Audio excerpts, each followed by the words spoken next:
Wherever you go, whatever you do, throw a little at it. Omax, Vest and Briefs. சுற்றுச்சூழல் மாசுபாட்டை தடுக்க புதுப்பிக்கத்தக்க ஆற்றல் நுட்பத்தை நோக்கி இந்திய ரயில்வே புது முயற்சியை மேற்கொண்டுள்ளது.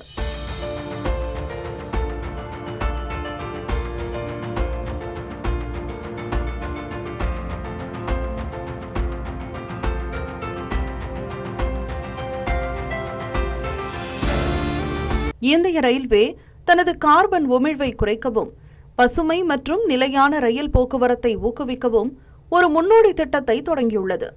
இதன்படி ஓடும் ரயில்களின் மேற்கூரைகளில் சூரிய ஒளி மின்சார தகடுகள் பொருத்தப்பட்டு வருகின்றன.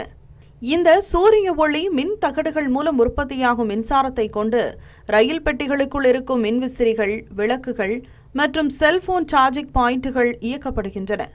பாரம்பரியமான மின்சார பயன்பாட்டை குறைத்து புதுப்பிக்கத்தக்க ஆற்றலை பயன்படுத்துவதன் மூலம் சுற்றுச்சூழல் மாசுபாடு பெருமளவில் தவிர்க்கப்படும். இந்த சோதனை திட்டம் வெற்றி பெறும் பட்சத்தில் நாடு முழுவதும் உள்ள பல்வேறு ரயில்களுக்கும் இது படிப்படியாக விரிவுபடுத்தப்படும் என இந்திய ரயில்வே அதிகாரிகள் தெரிவித்துள்ளனர். தமிழ் ஜனம் சேனலை சப்ஸ்கிரைப் பண்ணாம பார்த்துட்டு இருந்தீங்கன்னா மறக்காம சப்ஸ்கிரைப் பண்ணிடுங்க.